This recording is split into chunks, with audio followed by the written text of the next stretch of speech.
Hi friends. ఈరోజు మనం రీసెంట్‌గా ఒక మంచి హారర్ అండ్ థ్రిల్లర్ కాన్సెప్ట్‌తో వచ్చిన 'వలరి' మూవీ స్టోరీ ఎక్స్‌ప్లెయిన్ చేసుకోబోతున్నాం. ఇలాగే మీకింకా ఏ మూవీ స్టోరీ అయినా ఎక్స్‌ప్లనేషన్ కావాలి అంటే ఆ మూవీ నేమ్ అనేది కామెంట్ బాక్స్‌లో కామెంట్ చేయండి. ఇంకా ఏమాత్రం ఆలస్యం చేయకుండా మూవీలోకి వెళ్ళిపోదాం. మూవీ స్టార్ట్ అవ్వగానే 2007 సంవత్సరం జూన్ 1 అర్ధరాత్రి సమయంలో నెల్లూరులో కృష్ణాపట్నంలోని ఒక పెద్ద బంగ్లాలో 13 సంవత్సరాల అమ్మాయి దెయ్యం పట్టిన దానిలాగా జుట్టు విరబూసుకొని చేతిలో పదునైన ఇనుప చివ్వ పట్టుకొని తన రూమ్ నుండి నేరుగా తన అమ్మా నాన్న తమ్ముడు నిద్రపోతున్న రూమ్ దగ్గరికి వెళ్ళి తన అమ్మా నాన్నల్ని అత్యంత దారుణంగా చంపేస్తుంది. మరుసటి రోజు ఉదయం ఈ విషయం కాస్త పోలీసులకి అండ్ మీడియా వారికి తెలిసి క్రైమ్ స్పాట్కి చేరుకొని పోలీసులు ఇన్వెస్టిగేషన్ స్టార్ట్ చేస్తారు. అన్ని న్యూస్ ఛానల్స్లో కూడా సొంత తల్లిదండ్రులను చంపిన 13 సంవత్సరాల అమ్మాయిని పోలీసులు అరెస్ట్ చేశారు అని, అలాగే సొంత తమ్ముడిని కూడా చంపి తన శవాన్ని దాచిపెట్టిందని అనుమానంగా ఉంది అని, అయితే బాలిక మైనర్ అవ్వటం వల్ల తనని ఐపీఎస్ అపర్ణ నాయక్కి అప్పగించాలి అని జడ్జి తీర్పు ఇవ్వగా, తర్వాత ఆ అమ్మాయి మంచి పౌరురాలుగా ఎదిగేందుకు మానసిక చికిత్సతో పాటు విద్యని అందించే అనాథాశ్రమానికి తరలించినట్లు చూపిస్తారు. సీన్ కట్ చేస్తే 2003 సంవత్సరం చెన్నైలోని కోస్ట్ గార్డ్ హెడ్ క్వార్టర్స్లో ఉండే నవీన్ ఫ్యామిలీని చూపిస్తారు. నవీన్ ఫ్యామిలీలో తన భార్య దివ్య, కొడుకు మాదర్నాయస్ మధు ఉంటారు. అయితే నవీన్ నేవీలో షిప్కి కెప్టెన్గా జాబ్ చేస్తూ ఉంటాడు. అలా నవీన్ తన ఫ్యామిలీతో చాలా హ్యాపీగా ఉంటాడు. ఒకరోజు ఉదయాన్నే నిద్రలేచిన నవీన్ రూమ్ నుండి బయటికి వచ్చి ఎవరో కాలింగ్ బెల్ కొడుతున్నా సరే అక్కడే ఉన్న దివ్య మాత్రం అది పట్టించుకోకుండా ఏదో ఆలోచిస్తూ ఉండడం చూసి తన దగ్గరికి వెళ్ళి, ఏంటి దివ్య, మళ్ళీ అదే కళ వచ్చిందా? అయినా అదొక పీడ కళ, దాని గురించి పట్టించుకోకు, నీకు నేను ఉన్నాను కదా అని ధైర్యం చెప్తాడు. నెక్స్ట్ సీన్లో నవీన్కి చెన్నై నుంచి నెల్లూరుకి ట్రాన్స్ఫర్ అవడంతో అక్కడ నుంచి వెళ్ళిపోయేటప్పుడు అదే రోజు రాత్రి తన ఫ్రెండ్స్కి తన ఇంట్లో డిన్నర్ పార్టీ అరేంజ్ చేస్తాడు. అలా అందరూ డిన్నర్ చేస్తూ మాట్లాడుకుంటూ ఉండగా అప్పుడే సంధ్య నవీన్ని, అవును నవీన్, ఈ మోడ్రన్ కాలంలో నీ కొడుక్కి మాదన్న అనే పేరు ఎందుకు పెట్టారు అనగా, దానికి నవీన్, ఇది నా డెసిషన్ కాదు దివ్యాదే అని. అవును దివ్య, తనకి మాదన్న అని ఎందుకు పేరు పెట్టావు, నిజం చెప్పు, నీ ఎక్స్ పేరు మదన్ కదా అంటాడు. దానికి దివ్య నవ్వి, నాకు ఎక్సా, అలా ఎవరైనా ఉండి ఉంటే నీకు తెలియకుండా ఉండేదా చెప్పు, నాకు మెమరీ రికవరీ అయినప్పటి నుంచి నాకు తెలిసింది నువ్వు మాత్రమే కదా అంటుంది. అప్పుడే నవీన్ తనకి ఆ పేరు ఎందుకు పెట్టిందో ఇప్పటిదాకా దివ్యకే తెలియదు అంటాడు. సీన్ కట్ చేస్తే నవీన్ అండ్ దివ్య కారులో నెల్లూరులోని కృష్ణపట్నానికి బయలుదేరుతారు. అప్పుడే నవీన్ తన ఫోన్లో హర్రర్ వెబ్ సిరీస్ చూడడం చూసిన దివ్య తనతో, మీకు హర్రర్ మూవీస్ అండ్ వెబ్ సిరీస్లు అంటే అంత ఇష్టమా, ఇప్పుడు ఏ వెబ్ సిరీస్ చూస్తున్నారని అడగ్గా, దానికి నవీన్, ఇది చావు నుండి తప్పించుకొని వచ్చిన ఒక చిన్నారి కథ, కానీ 20 సంవత్సరాల తర్వాత తన మీద పగ తీర్చుకోవడానికి ఎదురు చూస్తున్న దెయ్యాల దగ్గరికి తిరిగి వచ్చింది అని చెప్తాడు. అది విన్న దివ్య, నువ్వు దెయ్యాలు ఉన్నాయని నమ్ముతావా అని అడగ్గా, అదే టైంకే పెద్ద శబ్దం వచ్చి కారు ఆగిపోవడంతో కారు డ్రైవర్ కిందికి దిగి చూసి మళ్ళీ కారు డ్రైవ్ చేస్తాడు. నవీన్ ఏం జరిగిందని అడగ్గా, కారు డ్రైవర్ ఏదో చెట్టు కొమ్మ గాలికి కారుకు అడ్డు వచ్చి పడింది అంటాడు. అలా డ్రైవర్ వారిని వారు ఉండబోయే హెడ్ క్వార్టర్స్ దగ్గర డ్రాప్ చేసి వెళ్ళిపోతాడు. అయితే ఇక్కడే ట్విస్ట్ ఏంటంటే, నిజానికి కారు డ్రైవర్ నవీన్కి చెట్టు కొమ్మ అని అబద్ధం చెప్పి ఉంటాడు. నిజానికి కారు బంపర్కి చాలా రక్తమైనట్లు చూపిస్తారు. తర్వాత అక్కడి ఆఫీసర్ నవీన్తో, ఆఫీసర్స్ క్వార్టర్స్ ఏవీ ఖాళీ లేవని, నవీన్ ఫ్యామిలీ ఉండేందుకు ప్రస్తుతానికి సింగిల్ బెడ్రూమ్ సర్వెంట్ హౌస్లో ఉండమని, ఆఫీసర్స్ బ్లాక్లో ఖాళీ అవ్వగానే చెప్తాను అని సర్వెంట్ హౌస్ చూపించి అక్కడి నుంచి వెళ్ళిపోతాడు. నెక్స్ట్ సీన్లో మరుసటి రోజు దివ్య మధుని స్కూల్కి తీసుకెళ్తూ అదే కాలనీలో ఉన్న పాడుబడ్డ బంగ్లాని చూసి ఆ బంగ్లాని ఫొటోస్ తీస్తూ ఉంటుంది. అదే టైంకే ఆ బంగ్లా లోపల నుంచి ఒక చిన్న రింగ్ బయటికి దొర్లుకుంటూ రావటం మధు చూసి దాన్ని తీసుకుని తన దగ్గర పెట్టుకుంటాడు. అలా దివ్య ఆ బంగ్లా ఫొటోస్ తీస్తూ ఉండగా లోపలికి రా అని పదే పదే భయంకరమైన గొంతు వినిపిస్తుంది. అయితే దివ్య అది అంతగా పట్టించుకోదు. అప్పుడే ఆ బంగ్లా గేట్కి వలరీ నిలయం అని ఉండడం చూపిస్తారు. అలా తర్వాత దివ్య అండ్ మధు అక్కడి నుంచి వచ్చేస్తారు. అదే రోజు రాత్రి దివ్య ఆ బంగ్లా ఫొటోస్ నవీన్కి చూపిస్తుంది. ఆ బంగ్లాని చూసిన నవీన్కి అది తను చూసే మూవీస్లోని దెయ్యం బంగ్లాలా అనిపిస్తుంది. మరుసటి రోజు ఉదయం దివ్య మిక్సర్లో ఫ్రూట్స్ వేసి జ్యూస్ చేసుకోబోతూ ఉండగా అదే టైంకే దివ్యకి తన ఫ్రెండ్ మాలతి వీడియో కాల్ చేయడంతో దివ్య మాట్లాడుకుంటూ బాల్కనీలోకి వెళ్తుంది. అలా కాసేపు మాట్లాడాక అప్పుడే సడన్గా మిక్సీ దానంతటదే ఆన్ అయ్యి స్పీడ్ పెరుగుతుంది. అది చూసిన దివ్య షాక్లో ఉండగా మిక్సర్ స్పీడ్ మరింత పెరిగి మిక్సర్ జార్ పగిలిపోవడంతో ఫ్రూట్ సిరప్ దివ్య మొహంతో పాటు కిచెన్ మొత్తం పడడంతో దివ్యకి ఏమీ అర్థం కాక కిచెన్ మొత్తం క్లీన్ చేస్తుంది. అలా దివ్య క్లీన్ చేస్తూ ఉండగా ఆ బంగ్లా దగ్గర మధుకు దొరికిన రింగ్ దివ్య ముందుకి దొర్లుకుంటూ వస్తుంది. అది చూసిన దివ్య ఆ రింగ్ తీసుకెళ్లి డస్ట్‌బిన్‌లో పడేస్తుంది. అలా రోజు నుండి దివ్య చుట్టూ తనకి చాలా హర్రర్ ఇన్సిడెంట్స్ జరుగుతున్నట్లు అనిపిస్తూ కొంచెం భయపడిపోతూ ఉంటుంది. అవి నిజమో కాదో అర్థం కాక ఆ విషయాలు నవీన్‌తో కూడా చెప్పదు. సీన్ కట్ చేస్తే మరుసటి రోజు ఉదయం దివ్య మధుని స్కూల్‌కి తీసుకెళ్తూ ఉండగా అప్పుడే తనకి రెండు వైపులా ఇద్దరు పిల్లలు తన చేతులు పట్టుకున్నట్టు నీడ కనిపించడంతో భయపడిపోయి తన రెండు పక్కల చూసుకోగా ఎవ్వరూ ఉండరు. ఇంకా మధు ఆల్రెడీ స్కూల్ ముందు ఒక ముసలావిడకి హెల్ప్ చేస్తూ ఉంటాడు. దాంతో షాక్ అయిన దివ్య మధు దగ్గరికి వెళ్ళబోగా అప్పుడే వేగంగా ఒక అంబులెన్స్ కూడా వెళ్తుంది. దాంతో దివ్య మధుతో నా చెయ్యి వదిలి ఎందుకు పరిగెత్తుకుంటూ వచ్చావు, చూసావా అంబులెన్స్ ఎంత ఫాస్ట్గా వచ్చిందో, నీకు ఏదైనా జరిగితే ఎలా అనగా దానికి ఆ ముసలావిడ అంబులెన్సా, ఇటుగా ఏ బండి రాలేదుగా అనడంతో దివ్యకి ఏమీ అర్థం కాక షాక్లో ఉండిపోతుంది. ఇంకా అదే రోజు రాత్రి వెదర్ బాగోక నవీన్ షిప్లోనే ఉంటా ఇంటికి రాను అని కాల్ చేసి చెప్తాడు. తర్వాత కాసేపటికే దివ్యకి తన ఫ్రెండ్ పాడుబడ్డ బంగ్లా నీకు అంతలా నచ్చితే మాత్రం కంటిన్యూస్గా స్టేటస్ పెట్టాలా అని మెసేజ్ చేయడంతో ఆ మెసేజ్ చూసిన దివ్య నేనెప్పుడు ఆ బంగ్లా ఫోటో స్టేటస్ పెట్టాను అని చూడగా నిజంగానే బంగ్లా ఫోటో స్టేటస్లో ఉంటుంది. అయితే అది మధు పెట్టి ఉంటాడులే అని లైట్ తీసుకుని మధుకి ఎక్కిలు రావడంతో వాటర్ తీసుకురావడానికి కిచెన్లోకి వెళ్ళగా అప్పుడే దివ్య ఫోన్కి కాల్ రాగా మధు ఫోన్ లిఫ్ట్ చేసి ఎవరు అని అడుగుతాడు. అయితే ఒక భయంకరమైన గొంతు వినిపించడంతో మధు ఫుల్గా భయపడిపోయి ఫోన్ కింద పడేసి వెళ్ళి పడుకుంటాడు. అప్పుడే అక్కడికి వచ్చిన దివ్య ఫోన్ తీసుకుని పక్కన పెట్టి తన పక్కనే నిద్రపోతుంది. అప్పుడే ఆటోమేటిక్గా దివ్య ఫోన్లో వాల్ పేపర్గా బంగ్లా ఫోటోస్ సెట్ అయినట్టు చూపిస్తారు. సీన్ కట్ చేస్తే బాగా ఆలోచించిన దివ్య ఆ బంగ్లా గురించి డీటెయిల్స్ తెలుసుకోవాలి అని మరుసటి రోజు రిజిస్టర్ ఆఫీస్కి వెళ్ళి అక్కడి అధికారిని ఆ బంగ్లా గురించి డీటెయిల్స్ అడగగా దానికి ఆ అధికారి ఏంటి ఆ దయ్యాల బంగ్లా డీటెయిల్సా, కొంపదీసి ఆ బంగ్లా కొనాలి అనుకుంటున్నారా అనగా దానికి దివ్య లేదు మేడం జస్ట్ ఇన్ఫర్మేషన్ కావాలి అంటుంది.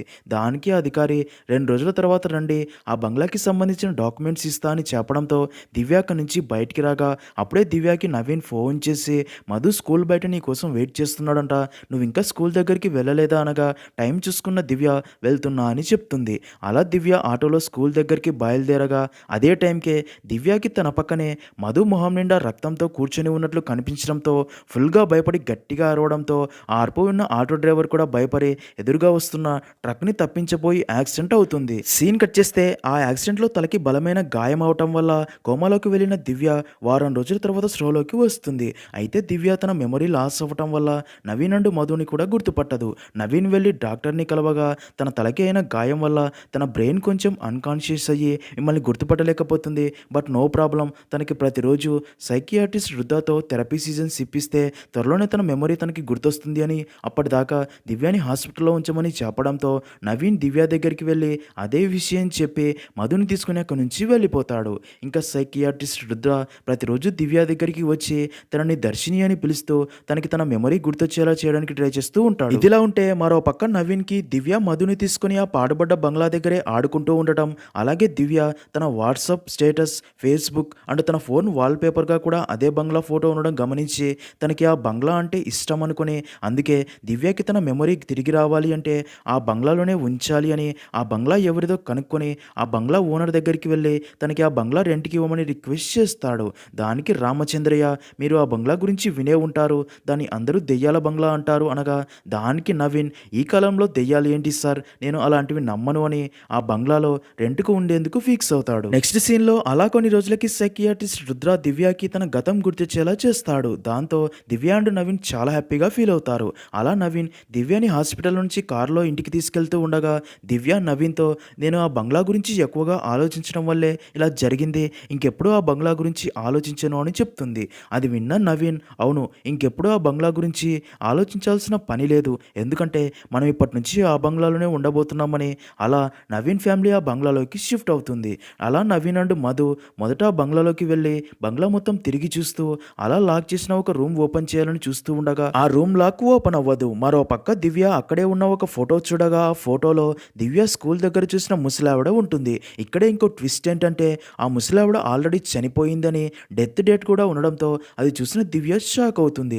అప్పుడే ఆ బంగ్లాని క్లీన్ చేయడానికి వచ్చిన వ్యక్తిని ఆ బంగ్లా గురించి అడగ్గా తను ఆ బంగ్లా గురించి చెప్పడానికి భయపడి అక్కడి నుంచి వెళ్ళిపోతాడు. సీన్ కట్ చేస్తే మరుసటి రోజు సాయంత్రం దివ్య మార్కెట్కి వెళ్ళగా మార్కెట్ మొత్తం ఫుల్గా రష్గా ఉండడం చూసి అక్కడ ఉన్న మహిళని ఏంటి స్పెషల్ అని అడగ్గా దానికి ఆ మహిళ రేపు మహాలయ అమావాస్య కదమ్మా, మన పెద్దవాళ్ళు చనిపోయిన తర్వాత వారి ఆత్మలు ఆకలితో ఉంటాయి కదా, వారి ఆకలి తీర్చే కార్యక్రమమే ఈ మహాలయ అమావాస్య, మనం పెట్టింది తీసుకుని వాళ్ళు బ్రతికి ఉన్నప్పుడు మనం చేసిన తప్పులు పాపాలు క్షమించి మనల్ని ఆశీర్వదిస్తారు. మీరు మీ పెద్దవాళ్ళ ఆశీర్వాదం తీసుకోండి అని చెప్పగా దానికి దివ్య వాళ్ళు క్షమించడానికి నేనంత పాపాలు ఏమీ చేయలేదు అని అలా గాజుల షాప్ దగ్గరికి వెళ్ళి గాజులు అడగ్గా ఆ షాప్ వ్యక్తి దివ్యాని చూసి భయపడి అలా షాక్లో ఉండిపోతాడు. దాంతో దివ్యకి ఏమీ అర్థం కాదు. అప్పుడే దివ్య ఒక పేపర్లో తల్లిదండ్రులను చంపి తమ్ముణ్ణి మాయం చేసిన 13 సంవత్సరాల బాలిక అన్న న్యూస్ చూసి కొంచెం టెన్షన్ పడుతుంది. అదే టైంకే సైకియాట్రిస్ట్ రుద్ర దివ్యకి ఫోన్ చేసి ఈరోజు రివ్యూకి వస్తా అన్నారు రాలేదని అడుగుతూ ఉండగా దివ్య తన ముందే రుద్ర ఉండడం చూసి మీరు ఎక్కడ ఉన్నారని అడగ్గా దానికి రుద్ర హాస్పిటల్లో ఉన్నాను అనడంతో తన ముందు ఉన్న రుద్రాని ఫాలో అవుతూ వెళ్ళగా అలా కొంత దూరం వెళ్ళగానే రుద్ర కనబడకుండా మాయమైపోతాడు.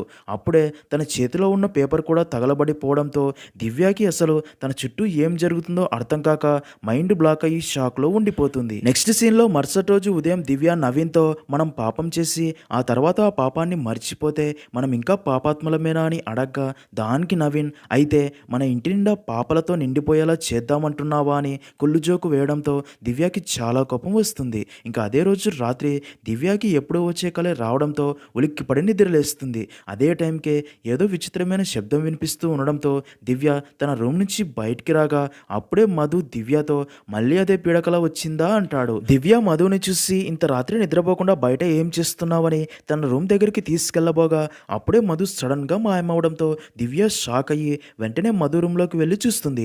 ఇక్కడే ట్విస్ట్ ఏంటంటే బెడ్ మీద మధు నిద్రపోతూ ఉంటాడు. అయితే ఇప్పటిదాకా తనతో ఉంది ఎవరా అని దివ్య టెన్షన్ పడుతూ ఉండగా అప్పుడే నవీన్ దివ్య దగ్గరికి వచ్చి ఇంత రాత్రి సమయంలో నిద్రపోకుండా ఇక్కడ ఏం చేస్తున్నావు అని అడగ్గా దానికి దివ్య మధుని హాల్లో చూశాను కానీ ఇప్పుడు ఇక్కడ నిద్రపోతున్నాడు అంటుంది. అలాగే హాస్పిటల్లో ఇచ్చిన మెడిసిన్స్ సైడ్ ఎఫెక్ట్స్ వల్ల ఇలా అనిపిస్తుందేమో అని టెన్షన్ పడగా నవీన్ తనని ఓదారుస్తాడు. సీన్ కట్ చేస్తే బాగా ఆలోచించిన దివ్య బంగ్లా గురించి పూర్తి సమాచారం తెలుసుకోవాలని ఫిక్స్ అయ్యి నెక్స్ట్ డే రిజిస్టర్ ఆఫీస్కి వెళ్ళి ఆ బంగ్లాకి సంబంధించిన డాక్యుమెంట్ తెచ్చుకొని వాటిని చెక్ చేసి షాక్ అయ్యి తర్వాత ఆ 13 సంవత్సరాల అమ్మాయి మర్డర్ కేసు గూగుల్లో సెర్చ్ చేసి ఇన్ఫర్మేషన్ తెలుసుకుని మైండ్ బ్లాక్ అవుతుంది. అలా కాసేపటికే నవీన్ ఇంటికి రాగా ఇంట్లో మధు కనిపించకపోవడంతో మధు ఎక్కడా అని దివ్య అని అడగ్గా దానికి దివ్య మధు స్కూల్ ఎక్స్కర్షన్కి వెళ్ళాడు అని చెప్పి ఆ బంగ్లా పేపర్స్ నవీన్కి చూపించి ఈ బంగ్లా రామచంద్రది కాదు, ఈ డాక్యుమెంట్లో బంగ్లా తనదే అని ఎక్కడా రాసిలేదు, మరి తను ఎందుకు ఈ బంగ్లా రెంట్ తీసుకుంటున్నాడు అనగా దానికి నవీన్ ఈ కాలంలో అంతేగా ఓనర్స్ ఒక చోట ఉంటే మరొకరు రెంట్ తీసుకుంటూ ఉంటారు, ఇదంతా కామన్ అంటాడు. అది విన్న దివ్య ఈ డాక్యుమెంట్ ప్రకారం ఈ ఇల్లు దివ్యదర్శిని అనే మైనర్ అమ్మాయి పేరు మీద ఉంది, తన గార్డియన్ పేరు రాజారాం, నేను పెరిగిన ఆర్ఫనేజ్లో 2 దివ్యలు ఉండటం వల్ల నన్ను అందరూ ఆర్ దివ్య అని పిలిచేవాళ్ళు, ఆరంటే ఏంటి అనగా దానికి నవీన్ దివ్య నువ్వు మరీ ఓవర్గా ఆలోచిస్తున్నావు, ఈ లోకంలో దివ్య అంటే నువ్వు ఒక్కదానివే కాదు కదా, అలాగే ఆర్తో మొదలయ్యే పేరుతో ఉన్న ప్రతి ఒక్కరూ నీ తండ్రి కాదు అంటాడు. కానీ దివ్య మాత్రం క్లారిటీ కోసం తను పెరిగిన అనాథాశ్రమం నడిపే సిస్టర్కి కాల్ చేసి కనుక్కో అనడంతో నవీన్ ఆ అనాథాశ్రమానికి కాల్ చేయగా సిస్టర్ వైలెట్ దివ్యకి యాక్సిడెంట్ అయిన రోజే సూసైడ్ చేసుకుని చనిపోయిందని తెలుస్తుంది. అది విన్న దివ్య షాక్ అయ్యి బాగా ఆలోచించి హాస్పిటల్లో సైకియాట్రిస్ట్ రుద్ర నన్ను చూడగానే దర్శిని అని పిలిచాడు, తనకి నా గురించి తెలిసే ఛాన్స్ ఉంది, తను పనిచేసే హాస్పిటల్కి కాల్ చేసి తనతో మాట్లాడి కనుక్కో అనగా నవీన్ ఆ హాస్పిటల్కి ఫోన్ చేసి సైకియాట్రిస్ట్ రుద్ర గురించి అడగ్గా నవీన్ అండ్ దివ్యకి మైండ్ బ్లాక్ అయ్యే విషయం తెలుస్తుంది. అదేంటంటే అసలు ఆ హాస్పిటల్లో రుద్ర అనే పేరుతో ఎవ్వరూ లేరు అని చెప్తారు. దాంతో అదంతా చూస్తున్న దివ్య ఫుల్గా టెన్షన్ పడడంతో నవీన్ దివ్యతో నిన్ను ఎక్కడికి తీసుకెళ్తే నీ ప్రశ్నలందరికీ సమాధానం తెలుస్తుందో నాకు తెలుసు అని చెప్పి నవీన్ దివ్యాని ఆ బంగ్లా తనకి రెంట్కి ఇచ్చిన రామచంద్ర దగ్గరికి తీసుకుని వెళ్తాడు. అలా రామచంద్ర దివ్యాని చూసి షాక్ అయ్యి దివ్యతో నువ్వు అచ్చం మీ అమ్మలాగే ఉన్నావు, నేను చూస్తే మా వదిన అంటే మీ అమ్మ బాలాంబికని చూస్తున్నట్లే ఉంది అని తన గురించి చెప్పడం స్టార్ట్ చేస్తాడు. శివగంగా డిస్టిక్ లో ఒక రాజ కుటుంబంలో పుట్టి పులిలా పెరిగిన ఎంతో ధైర్యవంతురాలు మీ అమ్మ, తను అందరి అమ్మల్లాగా కాదు, పిల్లల్ని తమ కాళ్ళ మీద తాము నిలబడేటట్టు ధైర్యాన్ని నూరుపోసి స్వతంత్రంగా బ్రతకగలిగేలా పెంచింది. ఇంకా మా అన్న రాజారాం అక్కడే రబ్బర్ ప్లాంటేషన్ పర్చేస్ చేసేవాడు, మీ అమ్మ తనకి అక్కడే పరిచయం అయింది, వాళ్ళిద్దరూ ప్రేమించి పెళ్లి చేసుకున్నారు. మీ నాన్న ఉద్యోగరీత్యా ఇంటి దగ్గర ఎక్కువగా ఉండేవాడు కాదు, ఊరూరా తిరుగుతూ ఉండేవాడు, దాంతో మీ అమ్మకి నువ్వే లోకమయ్యావు, కొన్నాళ్ళకి మీ అమ్మ మళ్ళీ గర్భవతి అయింది. అలా ఒక రోజు నేను మీ అమ్మని హాస్పిటల్కి తీసుకెళ్లి తిరిగి వస్తూ ఉండగా ఒక ఊరి జాతరలో కట్టసము పోటీల్లో పక్క ఊరి వ్యక్తి ఆ ఊరి వాళ్ళని ఓడించి మదంతో మీ ఊరిలో మగాళ్లే లేరా అని అక్కడి ఆడవారి ఊరి గురించి తప్పుగా మాట్లాడడంతో అది విన్న మీ అమ్మ గర్భవతి అయినా సరే అదే కట్ట మాటసాముతోనే వాడికి గట్టిగా సమాధానం చెప్పి బుద్ధి వచ్చేలా చేసింది అని అదంతా చూసిన ఊరి ప్రజలందరూ కూడా బాలాంబికకి జై కొడతారు. ఇలా ఉండగా ఒకరోజు చెట్టు మీద గాలిపటం దారం చిక్కుకొని పావురం ఇబ్బంది పడుతూ ఉండడం చూసిన దర్శిని చెట్టు ఎక్కి దాన్ని కాపాడాలని ట్రై చేస్తూ చెట్టు మీద నుంచి కింద పడబోగా అప్పుడే అక్కడికి వచ్చిన బాలాంబిక దర్శినిని పట్టుకొని దారాన్ని చిక్కుకున్న పావురాన్ని కాపాడడంతో దర్శిని చాలా హ్యాపీగా ఫీల్ అవుతుంది. అదంతా విన్న దివ్య అసలు మా అమ్మా నాన్నలకి ఏం జరిగింది, తమ్ముడు ఏమయ్యాడు అని అడగ్గా దానికి రామచంద్ర అసలు ఆ రోజు ఏం జరిగిందో ఒకే ఒక్క మనిషికి తెలుసు, అది ఎవరో కాదు నువ్వే, ఆ రోజు ఏం జరిగిందో నువ్వే చెప్పాలి అనగా అది విన్న దివ్య షాక్ అయ్యి కోపంతో అక్కడి నుంచి వెళ్ళిపోతుంది. అప్పుడే నవీన్ రామచంద్రతో దివ్యకి యాక్సిడెంట్ అయినప్పటి నుంచి ఇలాగే ఉంటుంది, ఏమీ అనుకోకండి అంటాడు.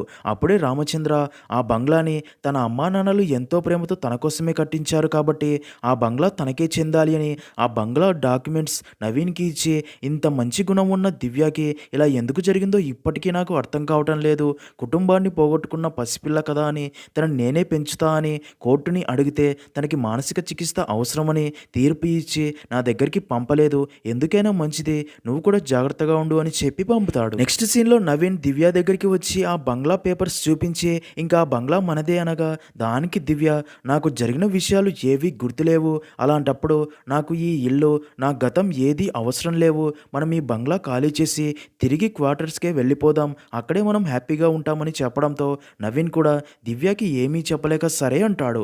అలా అదే రోజు రాత్రి దివ్య క్వార్టర్స్కి షిఫ్ట్ అయ్యేందుకు బంగ్లాలోని తమ సామాన్లన్నీ ప్యాక్ చేస్తూ ఉంటుంది. మరో పక్క నవీన్ ఎక్స్కర్షన్ నుంచి తిరిగి వచ్చిన మధుని తీసుకురావడానికి స్కూల్ దగ్గరికి వెళ్తాడు. అలా బంగ్లాలో దివ్య సామాన్లు ప్యాక్ చేస్తూ ఉండగా భయంకరమైన శబ్దాలు వినిపించడంతో పాటు చాలా స్కేరీ ఇన్సిడెంట్ జరుగుతూ ఉంటాయి. దాంతో దివ్య కొంచెం భయపడిపోతూ అలాగే మధు కోసం కేక్ రెడీ చేసి దాన్ని కట్ చేసేందుకు అక్కడే ఉన్న అదే ఇనుప చెవుతో దాన్ని పొడవగా దివ్యకి అవే పాత జ్ఞాపకాలు గుర్తొస్తూ ఉంటాయి. మరో పక్క నవీన్ మధుని ఇంటికి తీసుకొస్తూ తన దగ్గర ఉన్న చిన్న బూమరంగ్ కత్తి చూసి ఇది నీకు ఎక్కడిది అని అడగ్గా దానికి మధు అమ్మ రూమ్లో దొరికింది అంటాడు. అలా నవీన్ అండ్ మధు ఇంటి దగ్గరికి చేరుకొని మధు మొదట ఇంట్లోకి వచ్చి ఒక పాట హమ్ చేస్తూ తన అమ్మ దగ్గరికి వెళ్ళగా మధు పాడుతున్న పాట విన్న దివ్యకి తన కలలో వచ్చే పాట అదే అని సడన్ గా కోపంతో ఈ పాట నీకు ఎలా తెలుసు అని ఆ ఇనుప చెవుతో మధుని పొడవబోగా అది చూసిన నవీన్ వెంటనే అక్కడికి వచ్చి దివ్యాని కొట్టి నార్మల్ అయ్యేలా చేస్తాడు. విషయం అర్థమైన దివ్య మనం ఈ బంగ్లాలో ఇంకా ఒక క్షణం కూడా ఉండొద్దు వెళ్ళిపోదాం అనడంతో అక్కడి నుంచి వెళ్ళిపోవాలని చూడగా అదే టైంకే మధుకి ఫిట్స్ వచ్చినట్లు కింద పడిపోవడంతో అది చూసిన నవీన్ దివ్యని అక్కడే జాగ్రత్తగా ఉండమని చెప్పి మధుని తీసుకుని హాస్పిటల్కి వెళ్తాడు. అదంతా చూస్తున్న దివ్య ఏడుస్తూ మీ ముగ్గురిని నేనే చంపాను, కానీ ఎందుకు చంపానో నాకు తెలియదు, నన్ను ఏమైనా చేయండి కానీ నా కొడుకుని భర్తని వదిలేయండి అని చెప్పి ఏడుస్తుంది. అప్పుడే దివ్య దగ్గరికి అదే రింగ్ దొర్లుకుంటూ వచ్చి తన ముందర పడగా దివ్య దాన్ని చేతుల్లోకి తీసుకుని దాన్ని చూస్తూ జరిగింది గుర్తు చేసుకుంటుంది. ఇక్కడే మూవీ స్టోరీ ఫ్లాష్ బ్యాక్ లోకి వెళ్తుంది. దర్శిని పెద్ద మనిషి అవడంతో తనని చూసేందుకు తన ఫాదర్ రాజారాం కన్యాకుమారి నుండి ఇంటికి వస్తాడు. అయితే ఒక రోజు రాత్రి Rajaram and Balambika Darshini function కి తమ రిలేటివ్స్ ని పిలిచేందుకు బయటికి వెళ్తూ తాము తిరిగి వచ్చేదాకా అక్కని జాగ్రత్తగా చూసుకోమని తమ కొడుకు అక్కన్నాకి చెప్పి దర్శినికి ధైర్యం కోసం ఇదే రింగ్ చేతికి పెట్టుకోమని ఇస్తారు. ఆ రింగు చూసిన అక్కన్న అలాంటి రింగే తనకి కావాలి అనడంతో తనకి లాకర్ తాళాలు ఇచ్చి అందులో చాలా రింగ్స్ ఉన్నాయి తీసుకొని పెట్టుకో అని జాగ్రత్త చెప్పాక నుంచి వెళ్ళిపోతారు. అలా అక్కన్న ఆ లాకర్ దగ్గరికి వెళ్ళి ఆ లాకర్ ఓపెన్ చేసేందుకు అది ఎలా ఓపెన్ చేయాలో బుక్ చదువుతాడు. నిజానికి ఆ లాకర్ చాలా పవర్ఫుల్. లాకర్ ఓపెన్ చేయాలి అంటే 4 తాళాలు ఉపయోగించాలి. అదే లాకర్ క్లోజ్ చేయాలి అంటే మాత్రం ఏ తాళం ఉపయోగించకుండా తలుపు మూస్తే దానంతటదే క్లోజ్ అవుతుంది. అయితే తాళాలు లేకుండా మాత్రం దాన్ని తయారు చేసిన వాడైనా సరే ఓపెన్ చేయలేడు. అలాగే దాన్ని క్లోజ్ చేశాక గాలి కూడా లోపలికి ప్రవేశించలేదు. అలా అక్కన్న లాకర్ ఓపెన్ చేసి అందులో ఉన్న బంగారు రింగ్స్ చూస్తూ ఉండగా అదే టైంకే నక్కల అరుపులు వినిపించి ఉరుములు కూడా స్టార్ట్ అవడంతో అక్కన్న ఫుల్గా భయపడిపోయి దాని తాళాలు లాకర్లోనే ఉంచి లాకర్ని అలాగే వదిలేసి అక్కడి నుంచి తన అక్క దగ్గరికి వచ్చి అక్క బూచోడు వస్తాడు పద దాక్కుందాం అంటాడు. అయితే అక్కన్న చెప్పింది విన్న దర్శిని మాత్రం మొదట భయపడదు. అయితే అప్పుడే కరెంటు కూడా పోవడంతో పాటు వర్షం కూడా స్టార్ట్ అయ్యి ఉరుములు కూడా స్టార్ట్ అవడంతో అక్కన్న అండ్ దర్శిని ఇద్దరు భయపడి లాకర్ ఉన్న రూమ్లోకి వెళ్ళి దాక్కుంటారు. ఇక్కడే ట్విస్ట్ ఏంటంటే అదే టైంకి ఆ ఇంట్లోకి వాళ్ళ బాబాయ్ రామచంద్ర వస్తాడు. రామచంద్రని చూసిన దర్శిని అండ్ అక్కన్న బూచోడు అని మరింత భయపడిపోయి దర్శిని వెళ్ళి బాత్రూంలో దాక్కోగా అక్కన్న మంచం కిందే దాక్కుంటాడు. అదే రూమ్లోకి వచ్చిన రామచంద్ర మంచం కింద దాక్కున్న ఉన్న అక్కన్నాని చూసి తనని పట్టుకుని బెడ్ మీద పడేసి దెయ్యం వచ్చేస్తుంది, నేను చెప్పినట్లు చెయ్యాలి అంటాడు. అయితే అక్కన్న మాత్రం ఫుల్గా భయపడిపోతూ వద్దు బాబాయ్ వద్దు, నేను ఈ బూచోడు ఆట ఆడను అని ఏడుస్తున్నా సరే తన బట్టలు తీయబోతాడు. ఇక్కడే రివీల్ అయ్యే అదిరిపోయే ట్విస్ట్ ఏంటంటే నిజానికి రామచంద్ర దర్శిని అండ్ అక్కన్నకి తను బాబాయ్ అవుతాను అనే జ్ఞానం లేకుండా వారిని చాలా రోజులుగా చైల్డ్ అబ్యూస్ చేస్తూ ఉంటాడు. అందుకే వారు రామచంద్రాన్ని చూడగానే భయపడిపోతూ ఉంటారు. ఇంకా అదే టైంకే బయటికి వెళ్ళిన రాజారాం అండ్ బాలాంబిక ఇంటికి వస్తారు. రాజారాం అప్పటికే డ్రింక్ చేసి ఫుల్గా ఉండడంతో కారులోనే పడుకోగా బాలాంబిక ఇంట్లోకి వచ్చి ఇంట్లో వస్తువులు చిందరవందరగా పడి ఉండడం చూసి దర్శిని అక్కన్నాని గట్టిగా పిలవడంతో తన అమ్మ గొంతు విన్న దర్శిని అమ్మ పైకి రా అమ్మ అని గట్టిగా పిలవడంతో బాలాంబిక పైకి వెళ్తుంది. అదే టైంకే అక్కన్నాకి ఫిట్స్ కూడా వస్తాయి. దాంతో తన వదిన పైకి వస్తుందని అర్థమైన రామచంద్ర అక్కన్నాని అక్కడే ఉన్న అదే లాకర్లో దాచాలి అని లాకర్లో కూర్చోబెడతాడు. అప్పుడే అక్కడికి వచ్చిన బాలాంబికకి విషయం అర్థమయ్యి రామచంద్ర మీద కోపంతో తనని చంపబోగా రామచంద్ర ఫుల్గా భయపడిపోయి వెనక్కి జరగడంతో ఆటోమేటిక్గా ఆ లాకర్ క్లోజ్ అవుతుంది. అది చూసిన బాలాంబిక షాక్ అయ్యి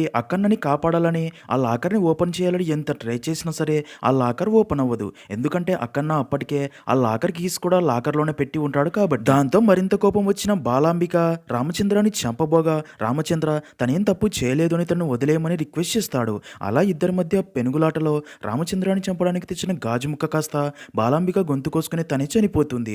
అది చూసిన దర్శిని గట్టిగా అరవడంతో ఆ అర్పు విన్న రాజారాం ఇంట్లోకి వచ్చి మెట్లు ఎక్కుతూ పైకి రాగా దర్శినిని పట్టుకోవడానికి రామచంద్ర రాగా దర్శిని తన చేతిలోని ఇనుప చువ్వతో రామచంద్రాన్ని పొడిచి తన నాన్న దగ్గరికి పరిగెత్తుకుంటూ వచ్చే ప్రాసెస్లో కాలు జారి తన నాన్న మీద పడి అలా ఇద్దరు మెట్లపై నుంచి కిందికి దొర్లుతూ వచ్చి కింద పడతారు.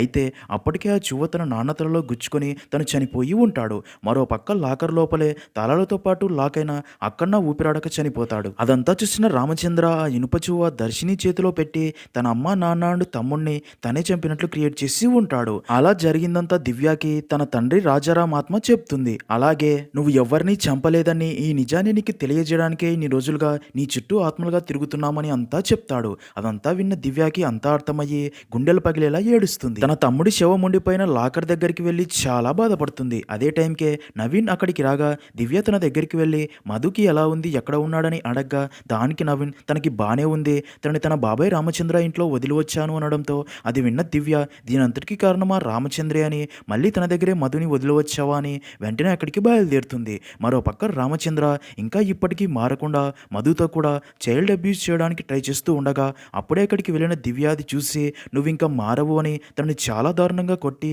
చేతులు కాళ్ళు కట్టేసి అదే బంగ్లాలోకి తీసుకొచ్చి నీలాంటి వాడు బ్రతికి ఉంటే సమాజంలోని ఎంతో భవిష్యత్తు గల పిల్లలకి ప్రమాదమని అక్కన్న చనిపోయిన అదే లాకర్ ప్లాన్ ప్రకారం చాలా కష్టపడి తాడుతో వేలాడదీసి అది రామచంద్ర మీద పడి రామచంద్ర బాడీ గుర్తుపట్టకుండా నుజ్జై చనిపోయేలా చేసి ప్రతీకారం తీర్చుకుంటుంది. సీన్ కట్ చేస్తే మరుసటి రోజు పోలీసులు అండ్ మీడియా వారు అక్కడికి చేరుకొని కొన్ని సంవత్సరాల క్రితం ఏ బంగ్లాలో అయితే 13 సంవత్సరాల పాప తన అమ్మ నాన్న అండ్ తమ్ముడిని చంపిందో అదే ఇంట్లో మరో ఘోర సంఘటన జరిగింది అని ఇదే బంగ్లాలోని ఒక ఇనుప బీరువా కింద గుర్తుపట్టలేనంతగా నుజ్జైన స్థితిలో ఒక వ్యక్తి శరీరం దొరికింది అని ఇది హత్య లేక ప్రమాదమో ఇన్వెస్టిగేషన్లో తెలియాల్సి ఉంది అని చెప్తారు. ఇంకా మూవీ ఎండింగ్లో abusing A women injurious to the body, abusing a child kills అనే మాటతో మూవీ అనేది ఎండ్ అవుతుంది.